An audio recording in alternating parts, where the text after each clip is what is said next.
I can't quite get it on the screen altogether.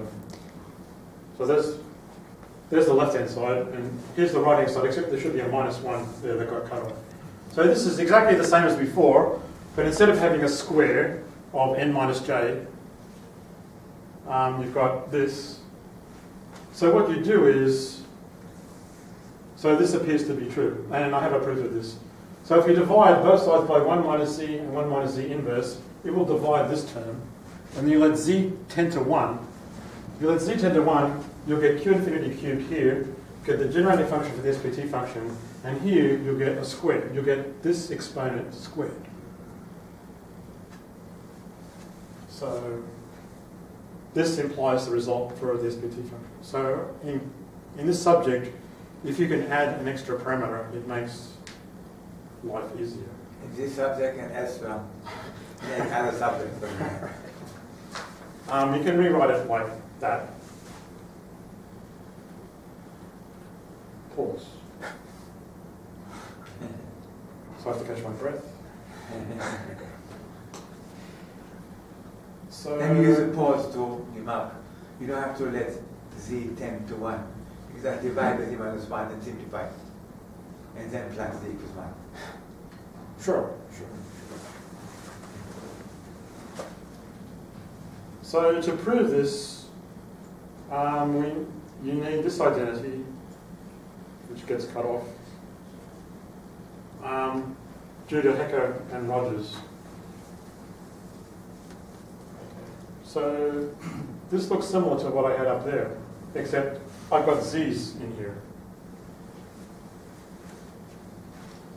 I also need this form of the generating function for the SPT crank function. And I need this identity, which I found with Alex Berkovich. But don't worry about this. I'm going to move quickly ahead. So I start with a form of the generating function for the SPT function. I get that. And then I split it into 2 parts. And I'll use some key hypergeometric stuff. Don't worry, because I'm going fast here. And I get it down to that. And then what you want to do is work out the coefficient of z to the n on both sides of the theorem. So what I do is I look at first I look at the coefficient of z to the 0. So on the right hand side, it turns out to be that on the right hand side, and on the left hand side, you have to work out the coefficient of z to the 0 on the left hand side, and it boils down to showing this. And so in Q hypergeometric series, we know how to expand this as a series, and here we just write this as a geometric series. So we can write the whole thing as a double series and then pick out the coefficient of z to the 0 and you'll get a single series or something like that. And well, actually it'll be a triple series because we've already got a series in there already. And let me just tell you what you get when you do that. Okay. So actually, sorry I went through that, but I don't want to depress you with technical details. Right? Okay. So it boils down to showing this. So it's showing this double series. And you found it using a computer? No. No? I found it by using what I knew about Q hypergeometric functions on the left-hand side.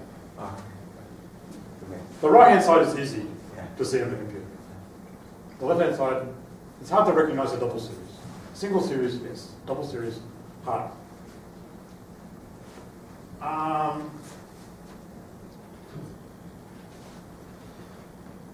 Which I rewrite like that.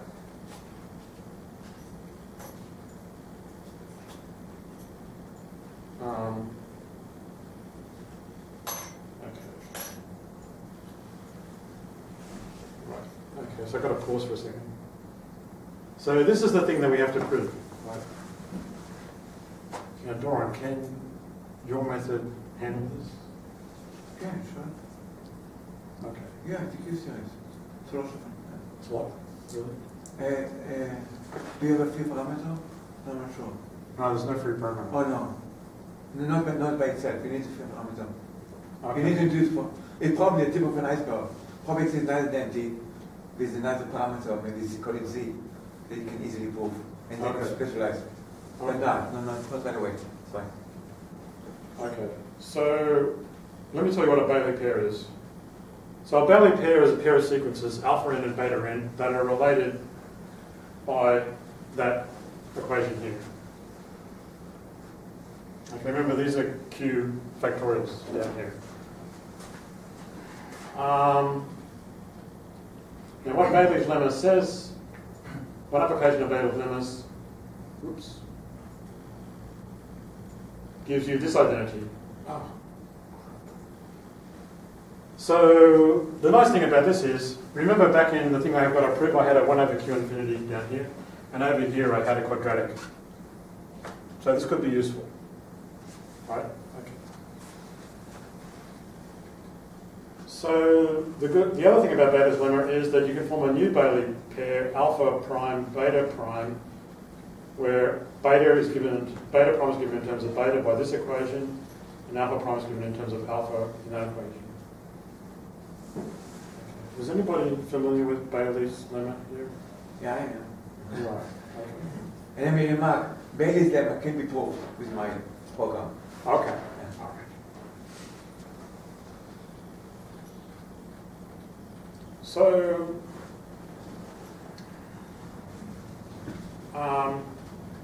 this is the thing. If you go back up to the thing we have to prove, I basically call this beta prime at S. There's this thing here.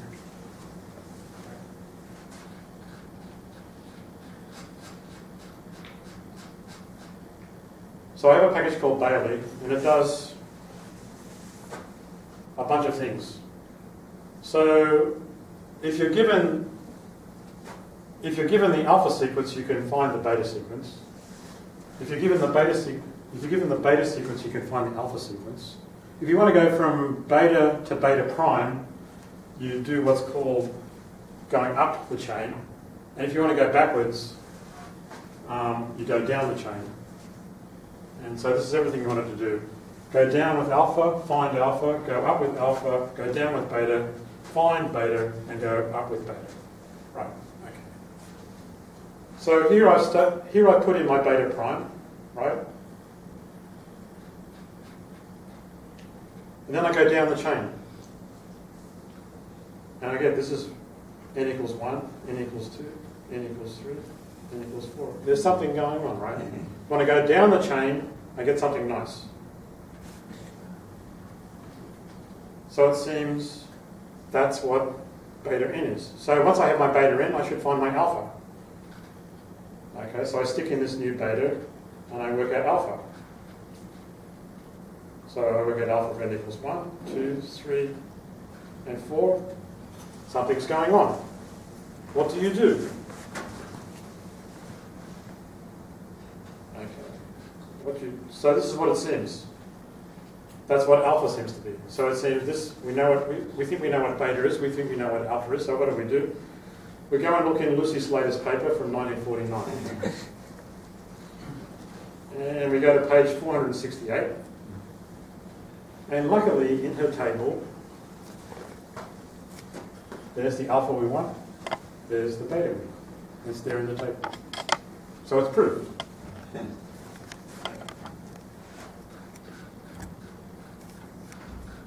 So it does form a Bailey pair. But the trouble is, we want to go back up the chain. But when we go back up the chain using Bailey's lemma, it isn't equal to the thing we thought it was equal to, right? So what it turns out to be is we need to show,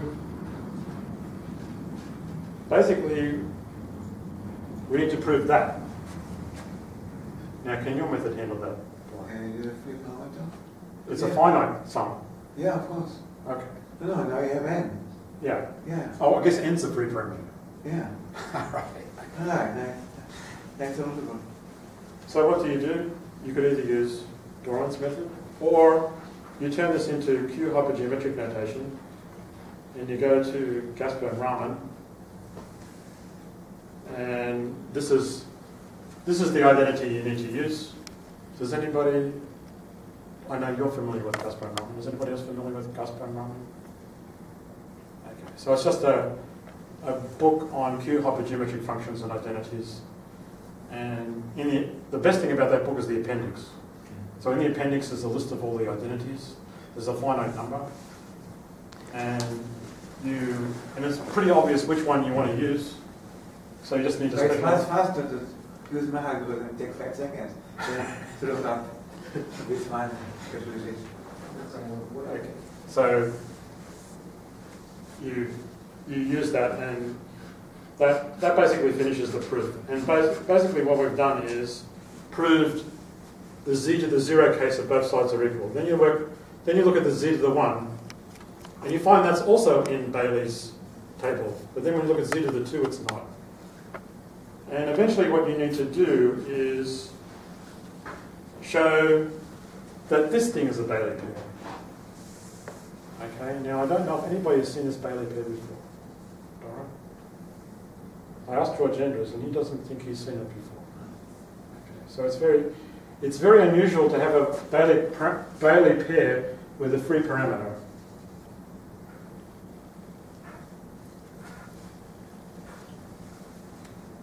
Okay. So now this is also, well, this has got a free parameter, right?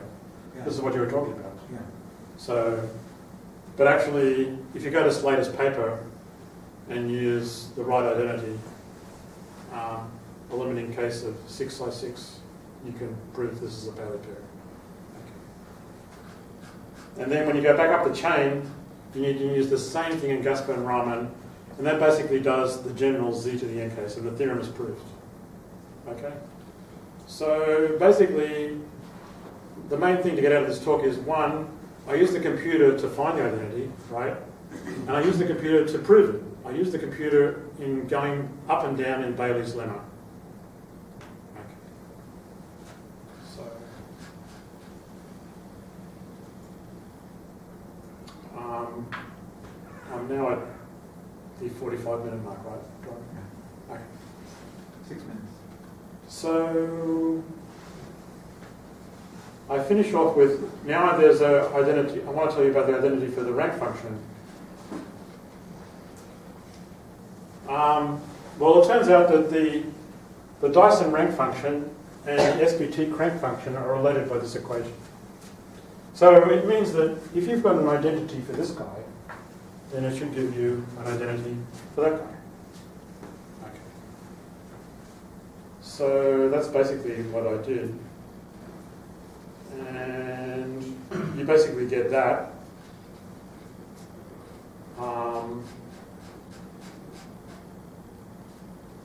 And what I've done there is I've picked out the coefficient of z to the 0. It's very simple. So what I've done is I've taken the rank function and multiplied by Jacobi's triple product and worked out the coefficient of z to the 0, and it's that. That tells you that there's something going on. Right. And this is the theorem. So basically, this is the rank generating function. This is a triple product here. And over here, we've got a double series with a z in it. So believe it or not, this is an extension of the Hecker-Rogers series. So it turns out that if you put z equal to 1 in here, if you put z equal to 1 in here, you actually get 1 over q infinity. Here you get q infinity. So that simplifies to q infinity squared. So you get q infinity squared equals this double sum with z equals 1. There's a 2 there. It cancels the 2 on the outside. And this actually is an extension of the Hecker-Rogers series by adding in an extra parameter c. And this so I asked George Andrews if this is new, and he said he's seen nothing like it.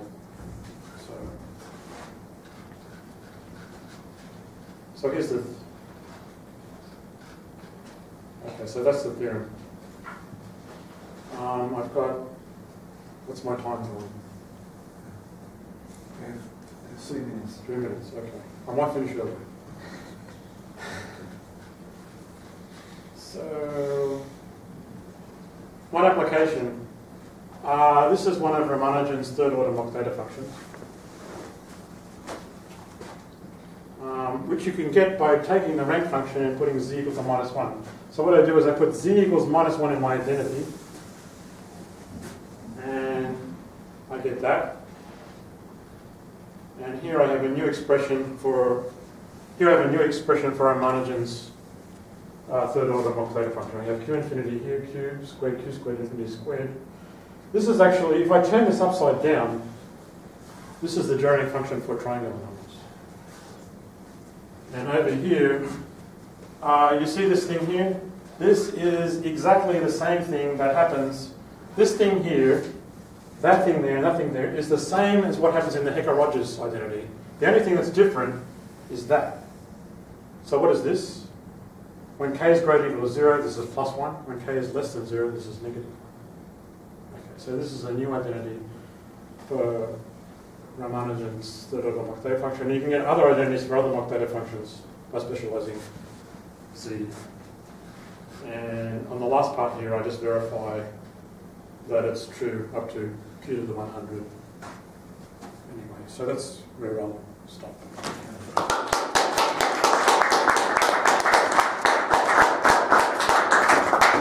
Is time for one question? If you take the largest part instead of the smallest part, would that be similar to Andrews' kind of nice formula there, or at the beginning? You mean the largest parts instead of the smallest parts? Yeah. I think I looked at that and nothing nice came out of that. Yeah. It's a natural thing to look at.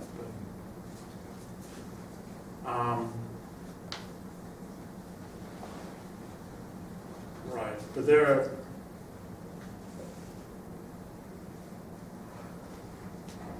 I don't know if you're familiar with Lovejoy and the Lovejoy group in France, where they have SPT functions for over-petitions. So if you look at over-petitions, are basically petitions where you multiply by an extra product with distinct petitions. And apparently there are SPT functions for that. We look at the number of smallest parts. Again. Yeah, forgot to mention, we're taking Frank out for dinner in the usual place, the new usual place, in the Chin, George Street, 371 George Street. If you'd like to join us, you're welcome, but I need to know right now. Thank you. And thank